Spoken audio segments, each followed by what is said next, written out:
right, and we're back. This is episode 128 of the Taproom Podcast, and I'm your host, Mike. Oh man, it is Saturday. Recording this on a Saturday. Got a lot of stuff to do today. It's Jizzy's birthday, my brother Jake. So going down to Green Cheek, that'll be fun. Going down to Sunset Beach, gonna have a good time. But this episode is with John Shari, the owner, head brewer of Little Cottage Brewery out in Avondale Estates, Georgia. I know I talked about it a little bit last week, but yeah, I got to go down there and, hear his story, man, and have some really great beers. I can't say enough. Man, they're Kolsch, fire. West Coast, they're hazy. Everything I had. Their classic pale ale was great. Even the English cream ale I had there, phenomenal. But it was just really cool, man. And like I said, it's a testament to this industry that no matter where you go, you can find great beer. I had never been to Georgia, and I'm so grateful, obviously, to at Real Ale Sharpton on Instagram. Man, thank you, Dennis. Appreciate you, bud. Like setting this up for me, getting to talk to John, and just being such a great advocate for the industry, and and just being a great person in general. So thank you both. I really appreciate it. Okay, let's see. A few memorable people passed away this week, and that's, pretty wild.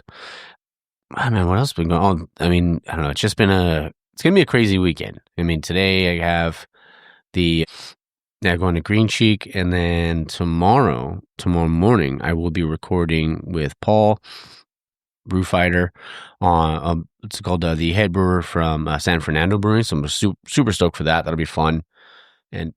And then it's gonna be a crazy week. And then also the Feathered Serpent. If you haven't been to Feathered Serpent yet, man, go see Aurelio, go see Tanya. Great people, and just they're just sweethearts, and they have great beer down there. They're celebrating their 1-year anniversary over there, so you definitely got to check that place out. And then on Monday, I'm going to be recording at Steady Brewing out in Long Beach, not too far from me, thankfully, so I don't have to drive too far.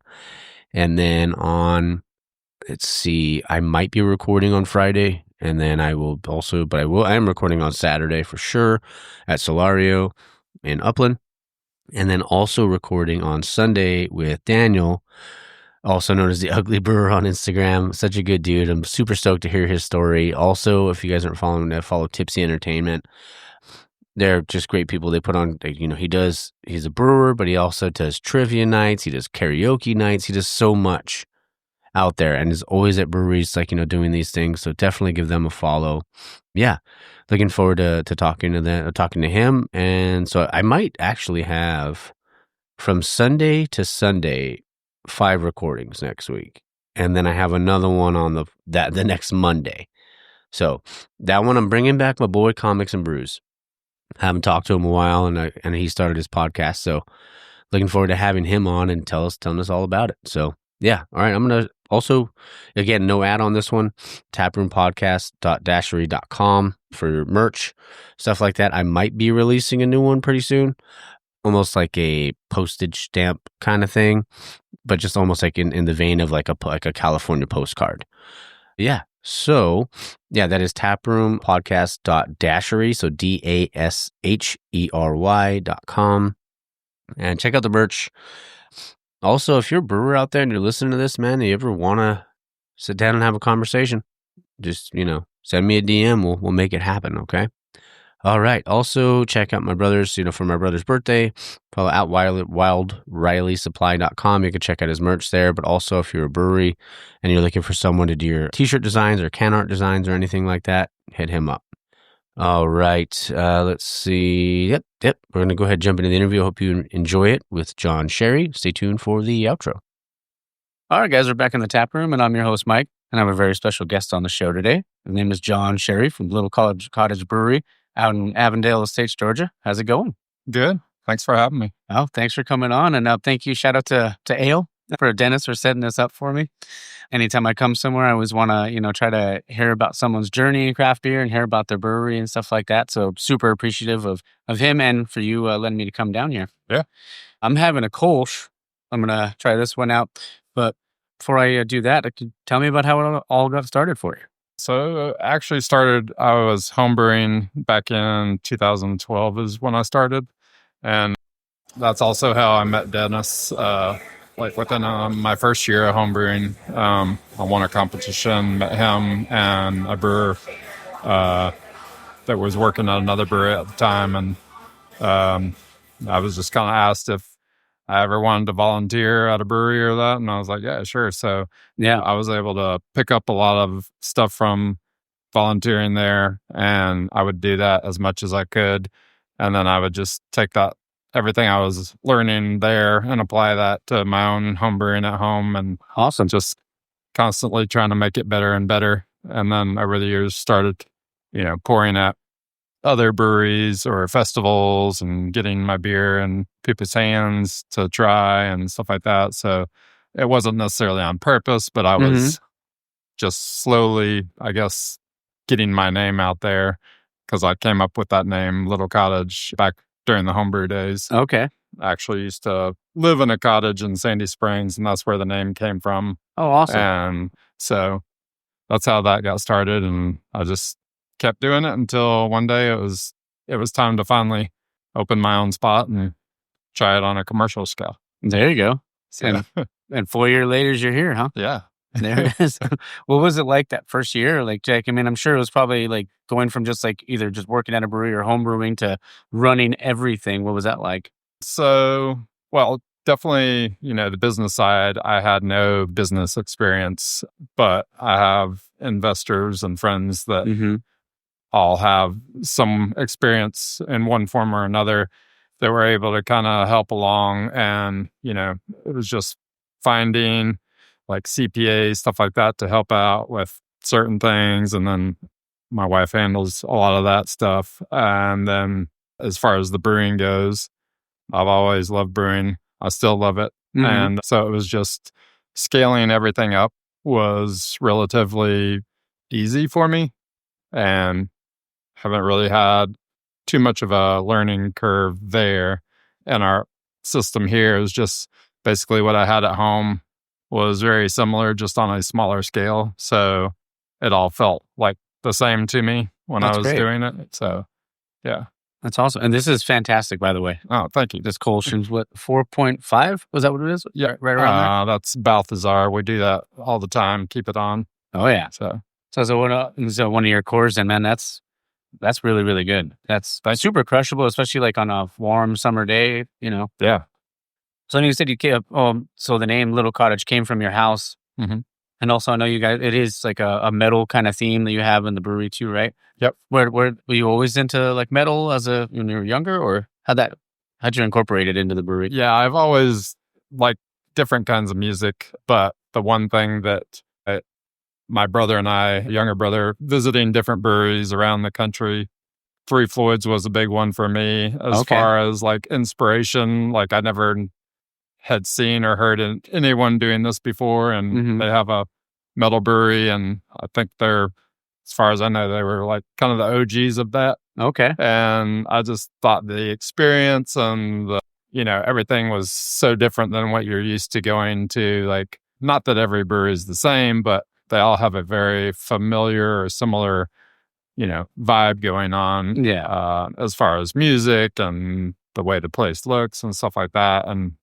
so I just thought it was cool that it was so different, and we didn't have anything like that in Atlanta. So that was just a big inspiration for me. Years later, when it was time to do something, I was like, all right, let's see if this could work in Atlanta and how people receive it. It's been pretty well received, I think. It's awesome. Yeah.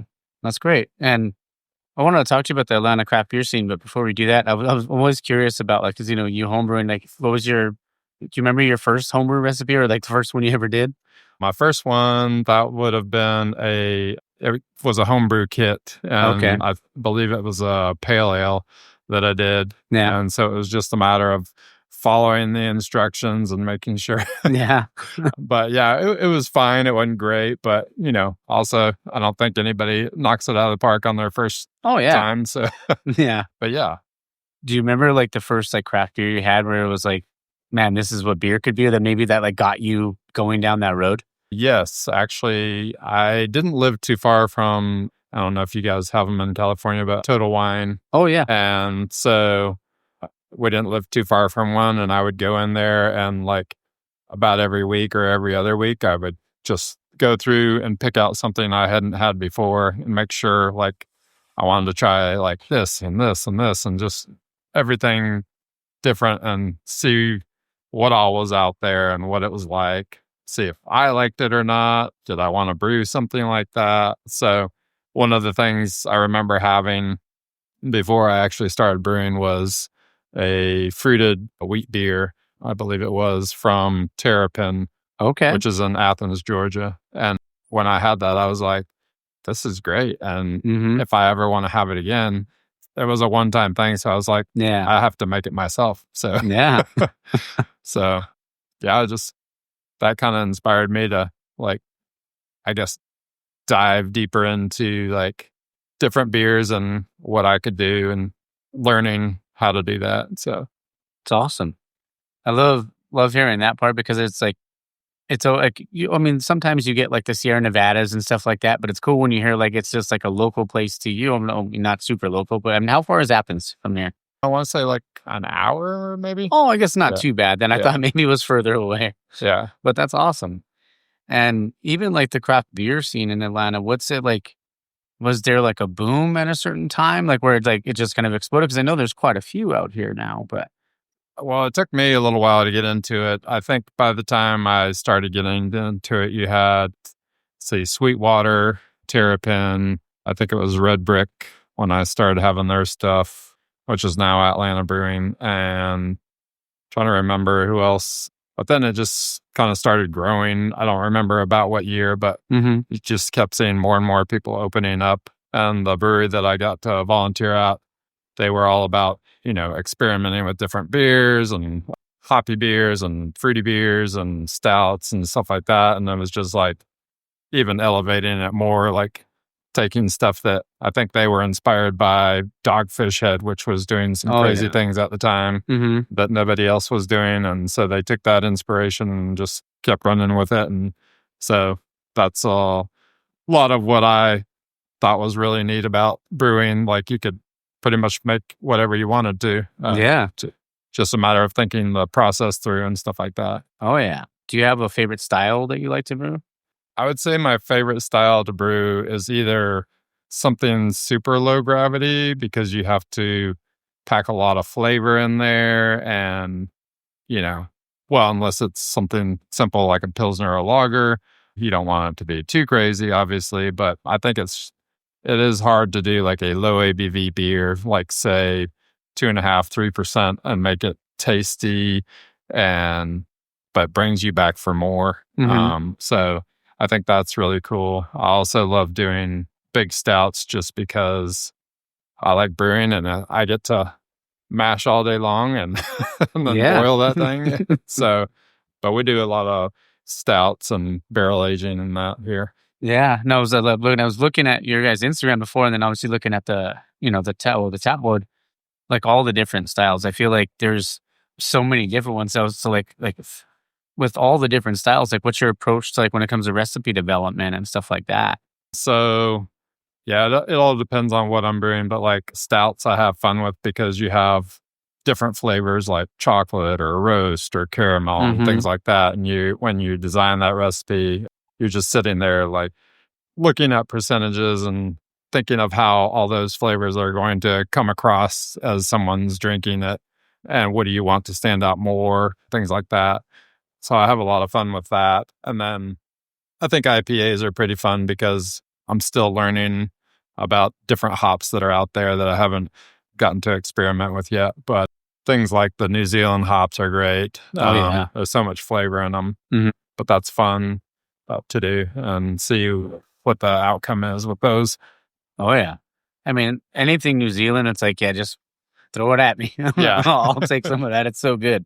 Do you have like, obviously like I know you have like some cores, right? Like, like balancing like creativity part and the consistency part for you. Like do you have to like toe that line a little bit, or is it just, I mean, it seems like you have obviously like a robust, like amount of options too. So. Yeah. Well, since we are a small Like we only have a 3.5 barrel brew house. Okay. And so because we're small, we're turning through things a lot faster than maybe say a larger brewery. And I feel like that gives us the opportunity to experiment a little bit more with whether it's hops or fruit or adjuncts or anything like that, or even just like new lagers, or that gives us that opportunity to just try new things when we want to. There's no like experimental batches necessarily. It's like, you're going to do this and it better turn out good. Yeah. Or you're going to be dumping it. Yeah. But yeah, it's fun. I enjoy it. Yeah. Are those stouts your favorite style to drink? Or is it kind of depend? Are you like a seasonal kind of drinker? Because I can't be that way when it comes to stouts. Right. So. No, I love to brew them, but I won't sit here drinking them all the time. There you go. I love to taste the end product. And that's kind of how we create some of the stouts, especially if it has adjuncts or something like that in it. It's kind of just tasting it along the way, see where it's hitting on different things, say, such as if you're putting cinnamon in there, you don't want it to sit too long on the cinnamon. Otherwise, you start pulling tannins and stuff like that. But so it's just kind of like taste as you go and then transfer. And then, if there's another adjunct coming in behind that, just think of how you're layering those things. So that's why that's fun to me. As far as what I like to drink all the time, it's typically going to be a Pilsner or a lager. Oh, yeah. And I love Pilsners and lagers too, because they're simple, but they're also complex in a way where you can't hide anything behind them, which is like usually if I do go somewhere, like if they have a Kolsch or they have a West Coast or a Pilsner or lager, I'm usually trying those first because I know if that's good, odds are everything else that they're brewing is going to be good. Yeah. Yeah. And it's like, and plus on a warm day, who doesn't want something crispy? Yeah. In Georgia, or at least in like the Atlanta area or Georgia in general, do you feel like there's a specific style that you sell more of, or like do you feel like that gets consumed? Maybe talking to other friends in the industry. For us in particular, or everyone? Oh, I mean, for you in particular, then maybe like what you've heard from maybe other like brewer friends or owners or anything like that. So for us, it's kind of like when a new beer comes out. Like I think the last thing we put out was an English style pub ale. Okay. And there's not everyone that loves that kind of beer, but when that beer comes on, there's a lot of people that pay attention to it because you don't see that everywhere. Oh, and so like that'll be like a top seller for a few weeks. And then, until something new comes on, like another IPA or something. So it's all kind of depending on that, I feel like, for us anyway. As soon as that new beer hits, it's one of our better sellers for at least the first few weeks. And then something else comes on, same thing again. So, but yeah, we try to have like a different style on for everyone all the time. We even have seltzers. We just saw finally like 2 years ago, there was so many people asking for a seltzer because they couldn't have gluten or that. So yeah, we finally started doing that. I didn't think I would do that, but it's fun. It's easy. So when did the haze craze hit Georgia? Trying to remember. It's been around for a little while, but double IPA is one that a lot of people like. There's another brewery not too far from here called Inner Voice, and they do a lot of IPAs. Are very good. Okay. Yeah, I was like hazies, but I mean sometimes I feel like they can be a little heavier. Yeah, but I mean so that's why I like the West Coast and the other stuff, because especially like with the West Coast Pilsners that you're seeing now that are coming out. Those ones are great because they're light and crispy, but then you get that hoppy punch to it too. Yeah. Yeah. But like West Coast would probably be my favorite, I think. Yeah. So this is a newer segment that I've been doing. It's called the 4-pack. So I'll ask you 4 different questions. The first question on the 4-pack is, what's one beer that never leaves your fridge? Well, I don't have, as far as style, it would be a lager, but that's always changing. Yeah. Do you guys can here as well, or is it? We don't currently. We have done mobile canning in the past. Right now we bottle like our stouts and stuff like that, but then we crowler everything else for people. Love it. But hoping to have our own canner soon. So There you go. That'd be awesome. I mean, if you start canning this, I'm gonna have to come back out to Georgia a lot more often. Sorry about that. So, enjoying the beer. Second question in the 4-pack. If you weren't in beer, what do you think you'd be doing? So before this, I was doing like outdoor work, like lawn care type stuff, and that's probably what I would still be doing. I enjoyed that.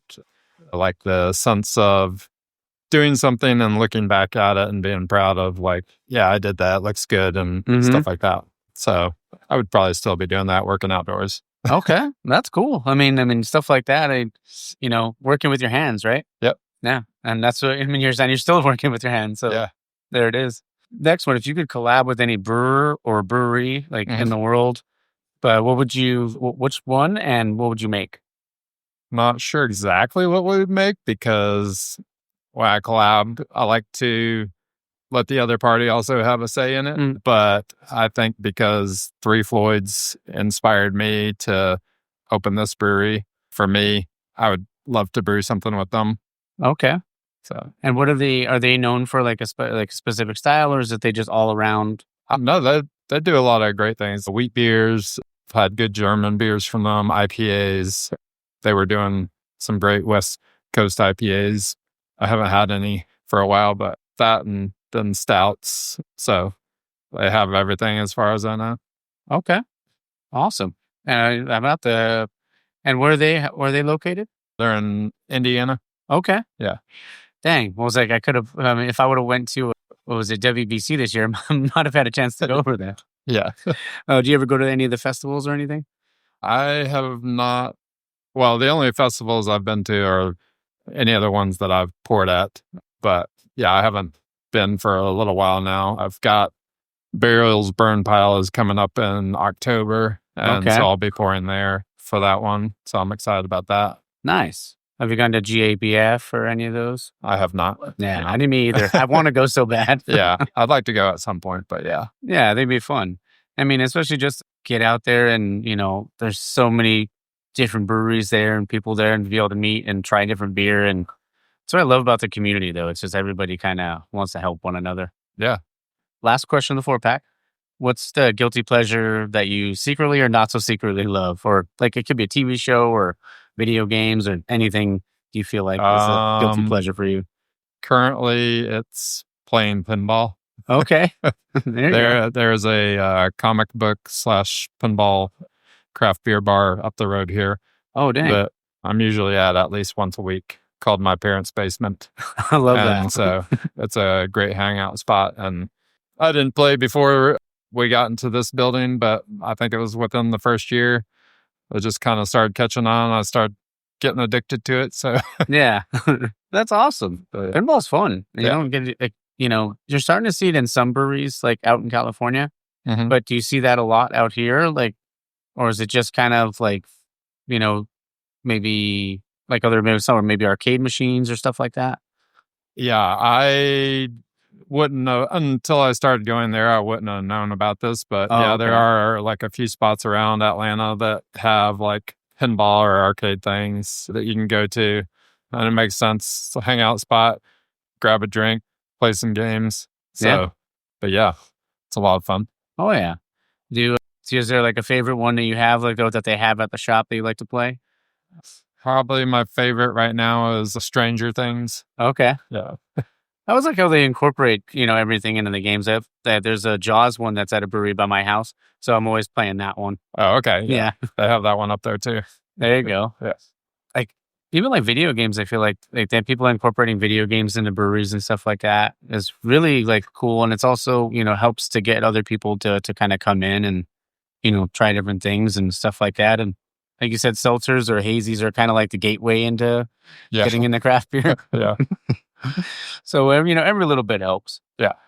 What are some of the biggest challenges you feel like you faced, like along your journey, like, and obviously having this place, and I know you talked about like, the business side of it, but I know you would have opened probably right towards the tail end, not tail end of COVID, but like kind of right in the middle of it, right? Yeah, it was at that time. I remember people were still wearing masks, but once you sat down, like it was, restaurants were opening back up. bars were opening back up. But once you sat down, obviously you can take your mask off. So it was like right at that time. And then it wasn't too much longer after that. I want to say like a month or two that, the mask thing was not necessarily required, even though like people felt better still wearing it. But yeah, so it was right around that time. And, I don't think anybody could have predicted how things were going to go before or after that. And I feel like we're still seeing effects from that today as far as people going out and things like that. So, yeah. And I feel like, breweries, I mean, at least in California, they got like the shit end of the stick because people assumed it was like they were opening up bars, but not willing to open up a tap room. Yeah. Which makes no sense. Yeah. You're consuming a lot more, hard stuff in a bar than you are in a tap room. Yeah. Which was it like that out here too? Or was it like, did they all open up kind of at the same time or reopen? I mean, I feel like they were all opening around the same time. Okay. Unless I'm just not remembering correctly. But yeah, I feel like what I was saying was everybody was just kind of opening at the same time. Yeah. So. Yeah. I mean, just a rough deal during that time, but I mean, at least people are out now, and it seems like you got a lot of people on the outside. It's a beautiful day. Yeah. Want to ask you, so this one's called Flight School. Well, you know what? I want to ask you this one. Which beer do you feel like represents your brewery the most before we get into the Flight School stuff? I don't know. I feel like it would be a toss up between Balthazar, what you're drinking now, our Kolsch, and we don't have it on tap right now, but there's another one, a lager that we do, a Hellas lager that we brewed with nice. Friend of mine from Newgrass Brewing, Zach, and also the guys over at my parents' basement. We all collabed on this Hellas lager, and it's something that we have tried to keep on ever since we did that. A lot of people like, and so I think a lot of people with that branding and everything, it's just kind of in their heads, and like it's been a good one for us. And I think that's a good representation of what we do. It's awesome. So, yeah. I wanted to ask you too, because obviously we have like the artwork in the brewery and stuff like that. And like, who does all the artwork? Or is that you, or is it outsourced? Or actually, it is all my daughter. Oh, awesome! Some of the ideas came from me, and she just kind of ran with it, sketched some stuff, and we put it up on the walls. Some of it was done before opening, and then other stuff has like slowly been added along the way. She wants to come in and do some more stuff, but yeah. Okay. And what's like obviously like the theme, like, it's a little darker, and I love that. But like, where did that come from for you? So kind of ties in with this stout that we do. It's a release every year, but it's War Beast. Okay. It's basically a giant mutated coyote, and you'll see it on the back wall going to the restrooms. But it's all kind of in my head. It's like kind of like a storyline kind of thing. Yeah. And how it all happened and different characters. And then like there's also a coyote skull with flowers up on the wall. Yeah. That's what we call Balthazar. Okay. So yeah, it's just, I haven't told the full story yet because I'm still kind of working on it in my head. Okay. But at the same time, like, I guess, I don't know. I have fun with creativity, I guess. Yeah. And imagining things. That's cool. And clearly your daughter's a pretty kick-ass artist too. Yeah, she's great. Yeah. That's awesome. How long did it take her to do all that? So the giant minotaur over there, I feel like that was probably off and on for maybe a month before it was finally done. A certain amount of stuff she had to get done before opening. So, or I mean, opening for the tap room. So we'd make sure she came in, painted whatever, and then like took everything down and cleaned it up before we opened. Yeah.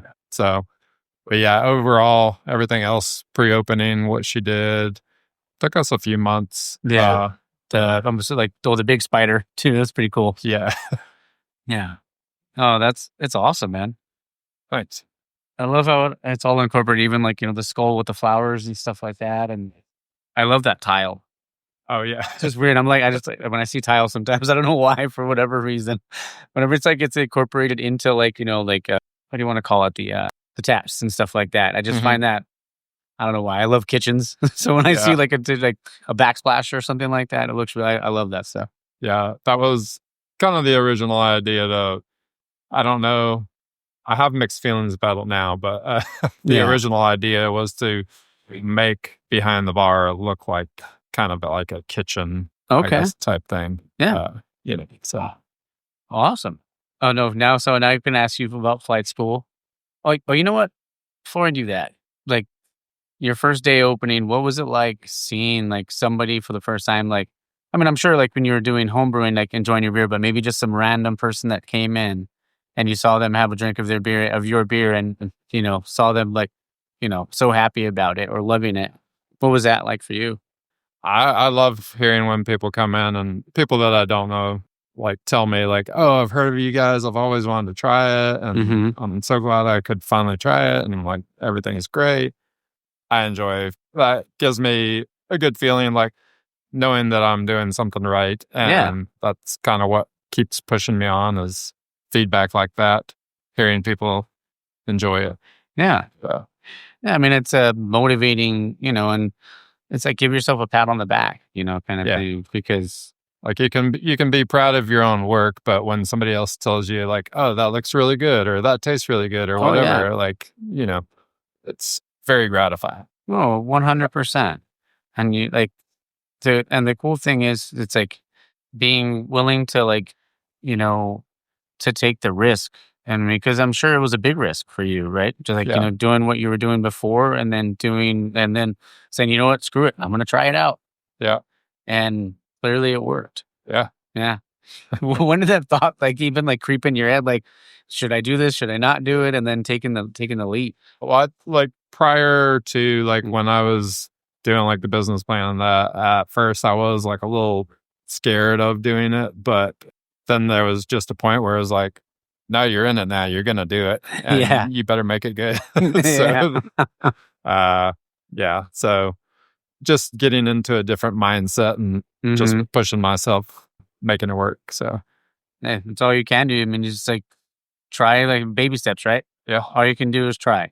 Yeah. And, I always say like, even if you fail, like at least you gave it your all. Yeah. And this, I mean, just based off this first one, this place ain't going anywhere. Yeah. That's a damn good. I do want to try. Could I can hit pause. Should I do I'll let you choose. Should I do the West Coast or no, where's what? Yeah. Should I do the Divine Intervention or the Desk Rail? Because I love a good pale ale too. I'm gonna give you a small taste of each. Okay. Awesome. I'll hit pause. All right. Style with those same hops.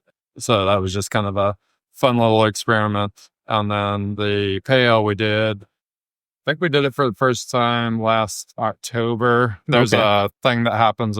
So there's two other breweries in Avondale. One is Wild Heaven, then Lost Druid, both down the street here.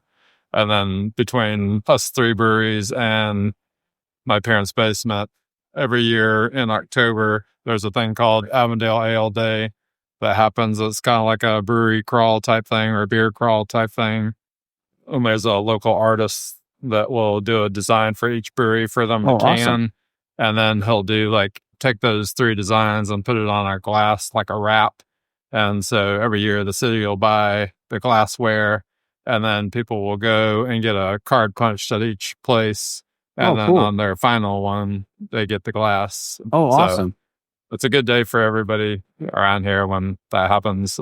People get excited about the glass and the artist and everything. So that's great. Yeah, it's cool. Yeah, that's awesome. And last October was the first time I did that one, and people liked it, so I did it a couple more times. Okay, I'm going to start with the pale, and then I'll jump into the West Coast. Yeah, and this one's 5.6. There we go. Oh man, that's really good. And the lacing on the glass too. That's very good. Wow. So that one's all New Zealand hops, Motueka, Rawaka, and Nelson. Gang's all in there. Yeah. Oh man, that's delicious. Damn. Yeah, but I might have to let me do. I'll try that one after. But I said I might have to get a full pour of that one after. I want to ask you, since I'm having two of the two tasters this segment's called Flight School. If someone was coming in maybe for the first time, and they're like, I'm kind of into craft beer, but I mean, I'm just still like feeling it out. Like, what 4 beers would you, or what 4 testers would you get? So I probably would start them out with either the Pilsner or the Kolsch. And then from there, go with something like the Death's Grail, the pale ale that you're drinking. Okay. And then the other 2 would probably be like a regular IPA, which currently Telekinetic is our regular IPA on. And then also probably before the IPA, though, I'd probably give them something a little more traditional, like the English pub ale. Okay. And then, yeah, I think that's kind of like a good little taste around trying different things out. There you go. I love, like, obviously the names. I know, like, Balthazar is over there, but are all the names kind of from that story that you haven't completely told yet?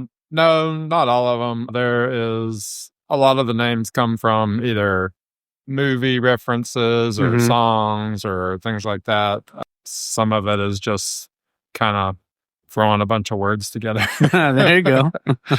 But yeah, I have like a long list of names that I still go through. But if I hear like a song or something like that, and like something will like click, and I'll be like, oh, that's a good name for a beer. There you go. I'll just jot that down. Nice. What are some of your favorite movies? You could just, I know it's a loaded question, so maybe like a top 5. I don't necessarily have like a favorite genre necessarily, but Vega Brothers comes from, Tarantino movies, so Pulp Fiction and stuff like that. And then actually that's also where A Divine Intervention comes from at the same time. Pulp Fiction, but yeah, stuff like that. Death's Grail, that one was actually the artist that drew that label for us. He sent me like some different images, and I picked the one I like. And I think it's like a Grim Reaper.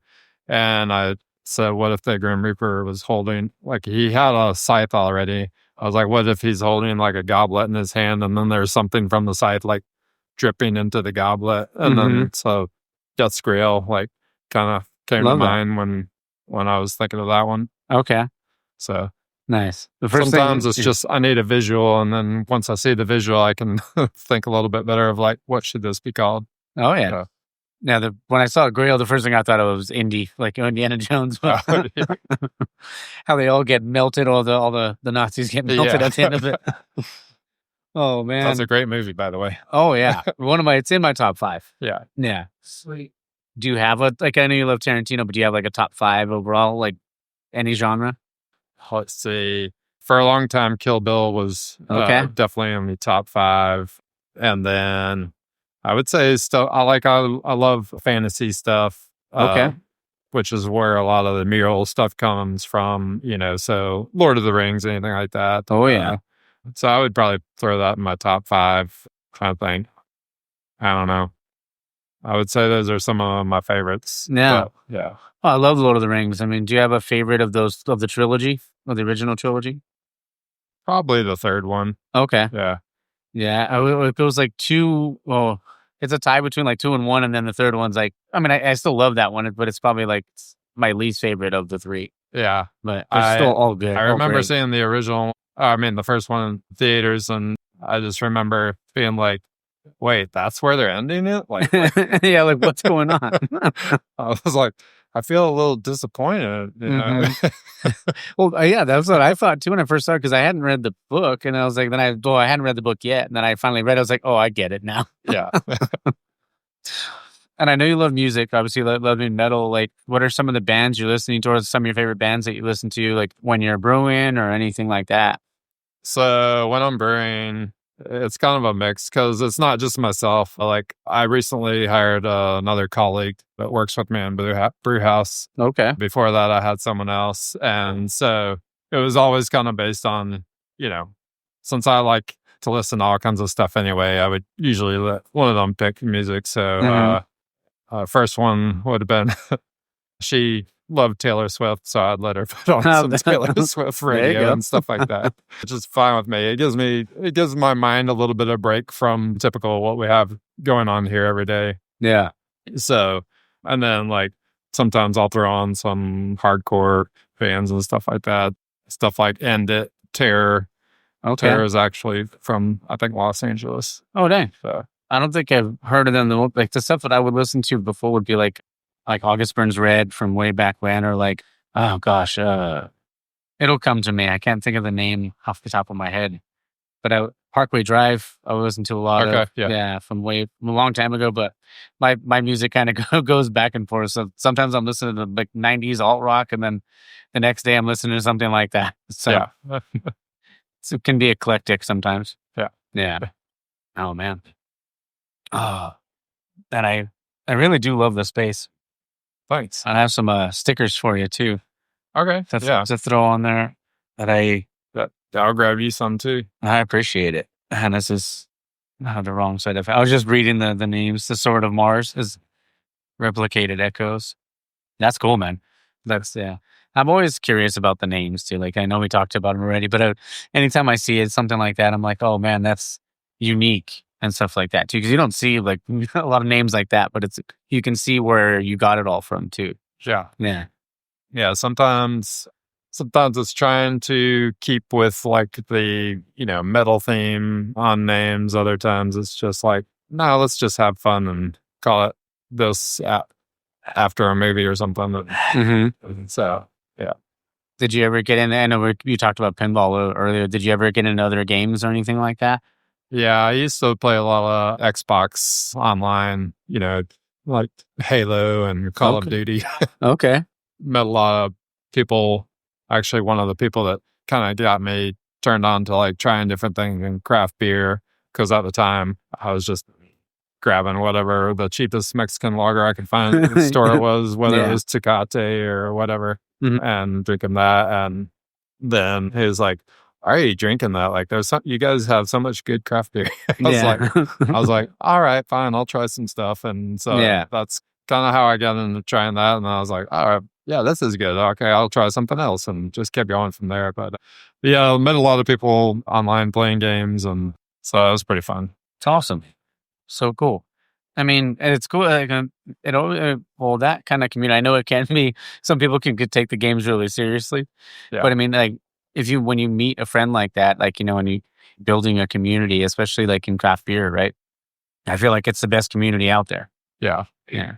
Everyone wants to help and support one another. Yeah.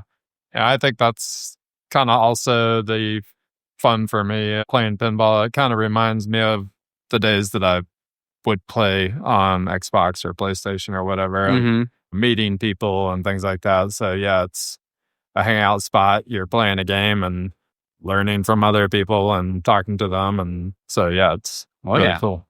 Oh, for sure. I always quote Shawshank, like when it comes to like learning something new every day or trying to continue to learn, they always say, get busy living or get busy dying. Yeah. Because I mean, it's true. I feel like some people just don't want to grow anymore. Right. Yeah.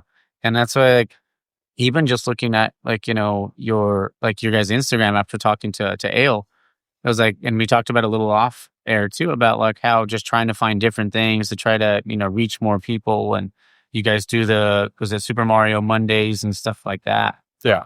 So is it this, like, I saw you guys have like the projector up there. Do you guys play on that? Yes. We'll grab like 4 pro controllers, and then Susan, RG, and we'll do like I guess kind of tournament style if there's more than 4 people playing, and they take turns and then start going in sections and have everybody like battle against each other. There you go. So yeah, it's fun. It's mostly Mario Kart, but we'll switch it on and off. We're still trying out Smash Brothers. That can get a little wild. I'm sure if somebody's doing Smash Bros, people take it seriously. Yeah. It's a fun game though. Love it. Mario Kart too. Me and my brother spent a lot of nights cursing at each other playing Mario Kart. I want to ask you, so obviously you've been brewing for a long time now. What's the worst brew day you ever had? The worst brew I ever had? Oh no, worst brew day. Oh, worst brew day. Yeah. Oh, that's easy. That would probably have been my first brew. The beer turned out fine, but It was a way to test my brew house because obviously you need to do that if you want to learn your efficiency and boil times and things like that. So I was like, all right, I'm going to do this barley wine. It's going to be a double mash. Okay. And then we're just going to boil it for hours. And I had trouble. One of the burners, the boil kettle specifically, would continue to like shut off. And then 15 minutes later, it would kick back on. Oh. So that boil time that was supposed to be, say, 4 hours, 5 hours, something like that in my head, turned out to be, I think I got here at like 4 a.m. And then I did not leave until 2 a.m. the next day. Oh, geez. And I was like, all right, I'm not brewing again until we get this thing fixed. Yeah. Wow. We got somebody to fix it pretty quick though. So, but yeah, I'd say that was my worst brew day. Okay. Any stuck mashes or anything? I have had some stuck mashes along the way, but figured out an easy way to kind of clear that out and get it going again. Yeah. Rice holes are your friend. Yeah, actually, I haven't used rice holes. At first, I did use rice holes. okay. And then I just kind of learned that how I do the mash and percentages that I didn't necessarily need it. Okay. Yeah, that's awesome. But yeah. Yeah, because I know a lot of people, especially, when they don't have the rakes and stuff like that, it is, a big, rice holes are, because it could just be like cement eventually at the end, trying to get it out of there. Yeah. Yeah, just kind of learned, well, we have to we have diaphragms on our pump. So I have to like turn those way down because everything's very manual. And so I have to turn that down to a minimum to like not pull that mash bed too hard. And that, so awesome. That's cool. Yeah. Most of the people when I talk to them, that's sort of like throw more rice holes in. So yeah, that's cool. You're dialed in. It's your system, right? So you get dialed in like that. That's cool. Do you remember do you have like a favorite brew day maybe? Favorite brew day? Usually like anytime I get to collab with someone that's kind of fun just to kind of talk and that with them and whether I know them or not. Like, so yeah, it's cool when somebody is from out of town, like hits me up like, hey, I'm going to be in town. You want to do something? And that's great. Yeah. I get to know them and talk and see where they're at and how things are going for them at their brewery, wherever it is. And so that's always fun, interesting. That's great. Any fun, been a little over 4 years now. Have any fun taproom stories over the since you've been open? I'm sure there is. I'm having a hard time. That's okay. No worries. You're good. I only have a few more things I want to ask you. Like I said, I was trying to be mindful of people's time, but like local places too. Like say if someone was coming into Atlanta and they were like, hey, come check out your spot. And then there was like some other places that maybe off the beat path or, maybe a touristy kind of place or something like that. Where would you suggest people go?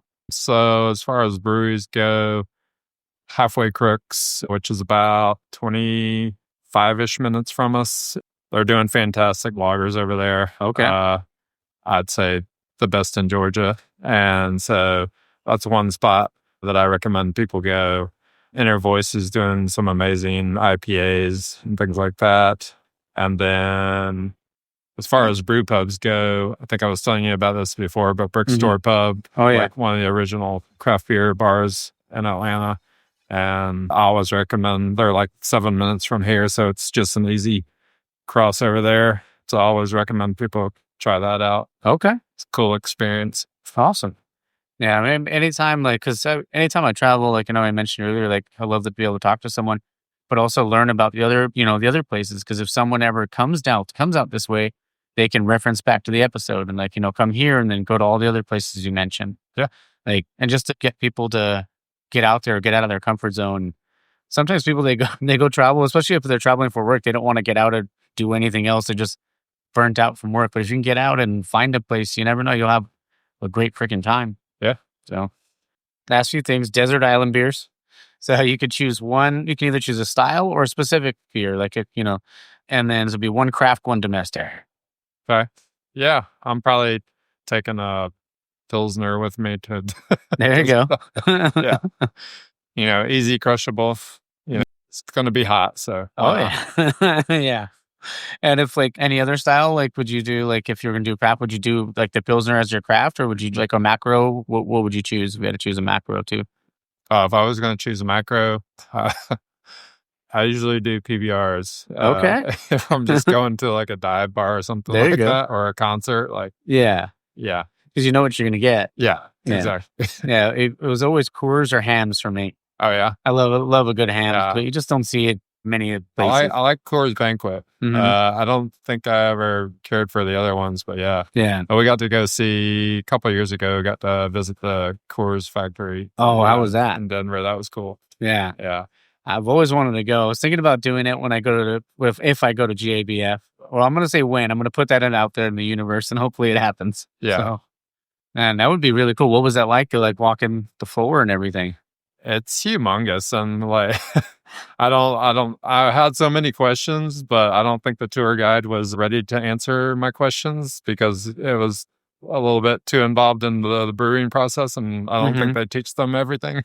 So, but seeing the factory, I believe they said that like they make their own bottles there, and like Coors Banquet is only packaged. They only brew Coors Banquet there. Yeah. So if you are getting some other type of Coors, it could be from one of their other facilities around the country. But Oh wow, I didn't know that. yeah, I thought the making their own bottles there was very cool. I hadn't heard of anybody like doing their own glass and stuff. Though. I didn't know that either. So Yeah. yeah, I love Colorado. They have some great craft beer out there. yeah, Some fantastic craft beer. Like, so I went. It's been a while, but I mean, hopefully, like I said, when I go into GABF, I can't wait to go to all the different places out there. I know you said you traveled around the world. I mean, different places in the United States. Like, were there some favorite ones outside of, was it Three Floyds or Three Lloyd? Yeah, Three Floyds. Let's see. Trying to remember in Denver, we hit up True, which sadly they just announced that they closed their tap rooms. Oh, man. I think that came like a week or two ago. They announced that. Sucks. That was a cool spot. That was another metal brewery that I had never been to until a couple of years ago. And then went to Bierstadt, and they do a lot of lagers there. And then Cohesion. Okay. They're doing some fantastic lagers there too. Love it. So that was fun. Let's see. Burial and Sierra Nevada and North Carolina. And yeah, I've been out to California a couple times and trying to remember. I think remember going to Bottle Logic there. Oh, yeah. And then It's one of my favorites. I think North Park. Yeah. Was the other one. What too? But yeah. Yeah. So San Diego is just crazy. I mean, Orange County, LA County, and San Diego are just like the quality of beer is just insane. yeah. Yeah. But it's great though. I mean, because you can go to so many different places. If you're in San Diego, you can go to 7 different breweries all within like 2 miles of each other and have some of the best beer out there. Yeah. Yeah. Maine is also another fun place to go to breweries. Bissell Brothers, and trying to remember who else was out there that I would go to. But I used to make for a while, I was making a Maine trip pretty much every year, and I'd cool. make sure to hit Bissell Brothers and wherever else I could out there. Oh, that was fun. Now, what else would you do out there? In Maine? Yeah. So the people I work for had a house in Maine. And, Okay. so that was the reason for going there every year. But so try to make the most out of it while I was there. And Bissell Brothers is in Portland, kind of along the way on my trip. So Okay. make sure to stop there. But Maine is just a beautiful country. Mm-hmm. It's great. Yeah, I've only ever been, twice I've been, but I was younger. It was before I was 21. Yeah. But yeah, my cousin got married out there, and then they all lived out there, so I would periodically go to get to visit. But I've always wanted to go back out there because I fell in love with a show called Maine Cabin Masters. Oh, okay. And they just rebuild those old cabins out there in Maine. Yeah. And it's like, man, I got to get out there and meet these guys. Because I guess they did a collab with the brewery out there, even though they're just doing, remodeling and demo and stuff like that. But they love craft beer too. So I was like, oh man, it'd be sweet to go out there and meet those guys and then talk to the different brewers and, Yeah. go to all the different breweries. Oh, I just remembered. Allagash is a big one that should definitely hit up while you're there. But Allagash White. Yeah, I think when Bissell Brothers first started, they were like right across the street from where Allagash is, and so you just walk right over and grab a beer from there, and so it was kind of cool. That's like the best when you can find like 2 or 3 all in the same like area and just walking distance. Yeah, you don't have to worry about driving. Yeah. Oh, that's awesome. Last 2 things I want to ask you. And again, thank you again for letting me come down here. I really do appreciate it. Of course. Thanks for having me. Favorite food to pair with a beer? Well, for me personally, it's going to be something potatoes because I love potatoes. All right. Whether that's some good fries or, well-seasoned fries or poutine or something like that. Okay. Even pierogies. Yeah, I think I saw on one of you guys' posts you had someone's poutine here. Cause I was like, I went through the Instagram. I was like, oh man, poutines always sounds good. Yeah. I'm always down for some type of food with potatoes. Yeah. Okay. Who's got the best fries out here? Like maybe out of a mom and pop or something, or a pop-up for that matter. Let's see. That's